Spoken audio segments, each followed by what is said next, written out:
4 things science says about alone time you might not know. It's been said before, we need alone time. We know it's good for us. We enjoy the pampering, the fun, and the way we feel rested and recharged afterward. But did you know there's some serious science to alone time and what we get out of it?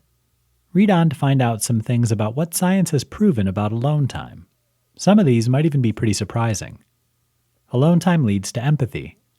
The one thing everyone should get out of alone time is the ability to understand your own thoughts and feelings. This understanding translates to a difference in our interactions with the people around us. Think about it. When we understand why we act and feel as we do, we gain an understanding of why other people similarly react in ways that look like ours. Now we're seeing the world through their eyes. Alone time makes us stronger. Ask anyone who dreads time alone what they hate about it, and you'll find more often than not it's the idea of being alone with their thoughts, which freaks them out. In fact, a study was done where college students were given the choice of being alone with their thoughts for 15 minutes or being given an electric shock.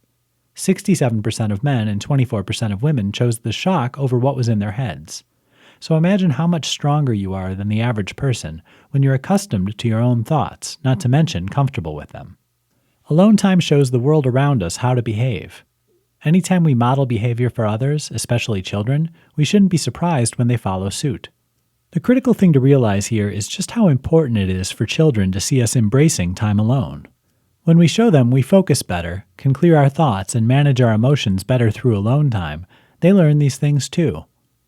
Alone time shows us what to do next. Studies have shown that people who are successful embrace the idea of alone time. Entrepreneurs who use their alone time to think about their goals and plan how to better attain those goals will have a higher chance of achieving what they set out to do. This might seem pretty simple, but you can't argue with the results.